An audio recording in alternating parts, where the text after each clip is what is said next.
Sir ఈ జగన్మోహన్ రెడ్డి గారి యాత్ర ఇప్పుడు మచిలీపట్నం వరకు వెళ్తానికి 5-6 గంటలు పట్టింది సార్. ఇంకా రైతులు కలుసుకుంటానికి ఇంకా సమయం పట్టేటట్టుంది. ఈ ప్రజా ఈ ప్రజలు ఇంత రావడానికి కారణం ఏంటి? ఇంత ఆదరణ చూపించడానికి ఏంటి సార్ కారణం?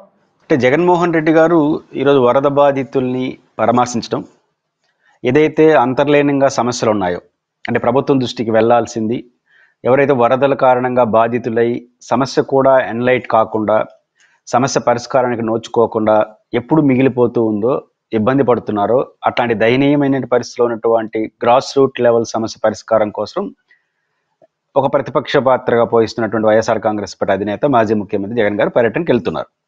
నిజానికి ఇది సాఫీగా నేరుగా జనాన్ని కలవడం, ఎవరైతే బావి వాళ్ళు కలవడం ప్రధాన లక్ష్యంగా సాగాలి. ఎప్పుడైతే ప్రభుత్వం విమర్శలు లేదా ఎందుకు వస్తున్నారు, అంతా బాగుంది కదా, నిన్న మీరు అన్నట్టు అడ్డుకుంటారేమో, ఇట్లాంటి చర్చలు వచ్చినప్పుడు సహజంగా హైప్ క్రియేట్ అవుతుంది. ఎవరైనా ప్రతిపక్షంలో ఉన్న వాళ్ళు కానీ వివిఐపి ఎవరైనా ప్రజాదరణ కలిగిన వాళ్ళు, ఈ రాష్ట్రంలో చంద్రబాబు నాయుడు గారు, లోకేష్ గారు, పవన్ కళ్యాణ్ గారు, జగన్మోహన్ రెడ్డి వీళ్ళందరూ వివిధ రకాల ప్రజాదరణకు అందిన వ్యక్తులు. ఆయా రాజకీయ పార్టీలు సెక్షన్ల వారిగా ఎక్కువ తక్కువ ఉండొచ్చు. వారి పర్యటనలు సాఫీగా నడిచిపోతే సాఫీగా ఉండిపోతాయి. దాన్ని డిస్టర్బ్ చేయడమో లేదా దానిపైన అనవసరమైనటువంటి రాద్ధాంతం చేయడమో జరిగితే అది హైప్ క్రియేట్ అవుతుంది. ఇప్పుడు జగన్మోహన్ రెడ్డి గారు వాస్తవానికి రైతుల దగ్గరికి వెళ్ళి పరామర్శించి రావాలి. ఆయన నేరుగా రైతుల దగ్గరికి వెళ్ళిపోతే ఈ సమస్య రాదు. మొదటి నుంచి కూడా జగన్ పర్యటన ఎప్పుడు ప్రారంభించినా నువ్వు ఎందుకు పోతున్నావు, అవసరమే వచ్చింది, ఆయన పర్యటన లేకపోతే అసలు ఆయన ఏం పని చేయట్లేదు, ఇంట్లోనే కూర్చుంటున్నాడు, బెంగళూరులో ఉంటారంటారు. ఆయన పర్యటన ప్రారంభమైతే అనుమతి లేదే అంటారు, లేదా ఆంక్షలు అంటారు. ఇట్లాంటివన్నీ చేయడం వల్ల సహజంగా ఆయన అభిమానించే వాళ్ళందరూ అండగా నిలబడాలి, మనం ఏంటో చేయాలి అని వస్తూ ఉంటారు. అందువల్ల అసలు కార్యక్రమం పక్కన పోయి ఇవి ఎక్కువైపోతాయి. ఇప్పుడు జగన్మోహన్ రెడ్డి గారి పర్యటన అడుగడుగున జనం వస్తున్నప్పుడు ఏమవుతుంది, ఆయన వాళ్ళందరికీ పలకరించి అభివాదం చేసి మళ్ళీ వెళ్ళాలి. అందులో బాగా లేట్ అవుతుంది. అందువల్ల ప్రభుత్వాలు అనుసరించే విధానాలు అనేది ప్రతిపక్ష నాయకుడికి ఒత్తిడి పెరగడంతో పాటు ఇట్లాంటివి కూడా వస్తాయి. ఏదైనప్పటికీ కూడా జగన్మోహన్ రెడ్డి గారు వెళ్తున్నారు కాబట్టి ఒక కీలకమైన అంశాన్ని నేను ప్రస్తావించారు. రైతాంగం దగ్గరికి వెళ్తున్నాడు. ప్రధానంగా రైతాంగం ఎప్పుడు కూడా వరదలు వచ్చినప్పుడు బలి అయిపోయేది వాళ్ళే. ఎందుకంటే ఆ సమస్యలు రావు. ప్రధానంగా వరదలు అంటేనే గుర్తొచ్చేది నీట మునిగే ప్రాంతాలు, అదేవిధంగా మనుషులు, ప్రజల ప్రాణాలు కాపాడడం, వాళ్ళని రిహాబిలిటేషన్ సెంటర్ తీసుకెళ్లడం, భోజనాలు పెట్టడం, పశు సంపదను కూడా కాపాడడం, ఇదే ప్రధానంగా కనిపిస్తుంది. ఆ తర్వాత వరద అయిపోయిన బురద ఇవి క్లీన్ చేయడం ఒక వారం రోజులు ఉంటుంది. అసలు సిసలైన సమస్య రైతాంగ సమస్య.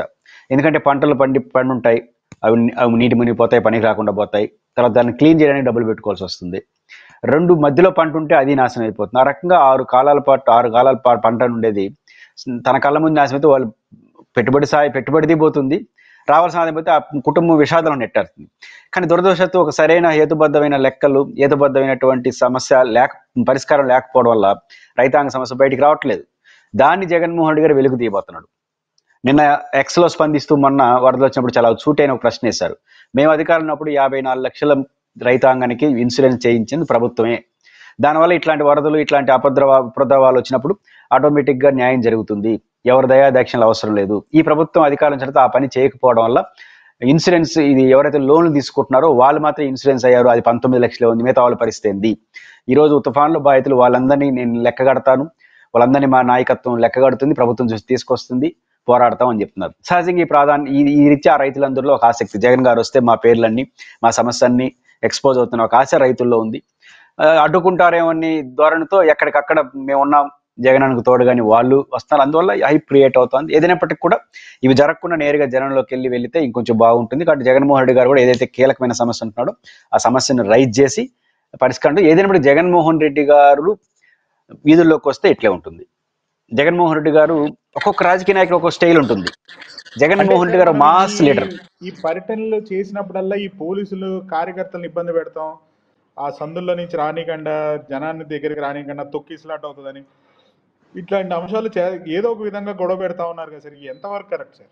కరెక్ట్ తప్పు అనే దానికి ప్రభుత్వానికి నష్టం కదా. ఇప్పుడు జగన్మోహన్ రెడ్డి గారు ఆయన పార్టీకి ఆయన పర్యటనకి వెళ్ళిపోతే లేదు, అడ్డుకుంటున్నారని, పోయే వాళ్ళని అడ్డుకున్నామంటే ఇంకొంచెం ఎమోషనల్స్ వస్తారు. దాంతో ఆయన అభివాదం చేస్తే వెళ్తున్నాడు.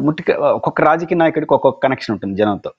చంద్రబాబు నాయుడు గారు జనరల్గా అడ్మినిస్ట్రేటర్గా ఒక అకాడమిక్ యాంగిల్ లీడరు.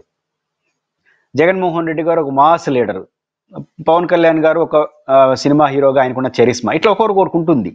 కాబట్టి ఈ చరిస్మా ఉన్న వాళ్ళు కానీ జగన్మోహన్ రెడ్డి లాగా ఫాలోయింగ్ ఉన్న వాళ్ళని డిస్టర్బ్ చేయడం అంత మంచిది కాదు. అందువల్ల ఇంకొంచెం రెచ్చిపోతారు. కాబట్టి ప్రజల్లో ఇట్లా పెరగడానికి జగన్మోహన్ రెడ్డి గారు అప్పుడు టచ్ చేయడం, జగన్మోహన్ రెడ్డి టచ్ చేస్తే ఆయన ఈదిలోకి వస్తే ఇట్లే వస్తుంది జనం. దీనివల్ల కొంతమంది చర్చిస్తారు, అసలు సమస్య పక్కకు పోతున్నాయి. ఖచ్చితంగా జగన్ గారు అడ్రస్ చేస్తారు. ఇన్ని వేల మంది వచ్చినప్పుడు ఎందుకు వచ్చారు ఆ వేల మంది? జగన్ గారు వరద బాధితులు న్యాయం జరగాలి. ఇది కూడా ఒక అటు ప్రభుత్వం మీద లక్ష్యం ఏంటి? జగన్ గారు వెళ్ళడం, వాళ్ళని పలకరించడం మాత్రమే కాదు, ఇట్లాంటి ఒక సమస్య ఉందని ప్రపంచానికి చెప్పడం ఈ పర్యటన కూడా ఉపయోగపడుతుంది. కానీ జగన్మోహన్ రెడ్డి గారితో ఇట్లాంటి పేచీలు పెట్టుకుంటే జగన్మోహన్ రెడ్డి గారే కాదు, ప్రతిపక్షంలో ఉండే వాళ్ళు ఎవరితో గొడవ పెట్టుకున్న అధికార పార్టీకి నష్టము. ప్రతిపక్షాన్ని ఏం పోయేది ఉండదు. మహా అంటే పోకుండా ఆపితే ఆనే కూర్చొని ఆందోళన చేస్తారు, ఆనే కూర్చొని ప్రశ్న అడ్రస్ చేస్తారు. కాబట్టి ప్రతిపక్షంలో ఉన్న వాళ్ళు ఏ యాక్టివిటీ చేసినా లా అండ్ ఆర్డర్ సమస్య రాకుండా సాఫీగా నడిచే ఏర్పాట్లు ప్రభుత్వం చేయడం మనహా ఇంకోటి లేదు. జగన్ గారు లాంటి కొంచెం మొండిగటం బాస్ పబ్లిక్ ఇది ఉన్నటువంటి వ్యక్తిని కొంచెం జాగ్రత్తగా డీల్ చేయాలి. ఆ డీలింగ్లో వచ్చిన తేడాతో జగన్ గారి పర్యటనలు ప్రతిసారి ఇట్లే అవుతోంది. అల్టిమేట్గా అది ప్రజల సమస్య బయటకు రావడానికి ఉపయోగపడుతున్నందుకు సంతోషం.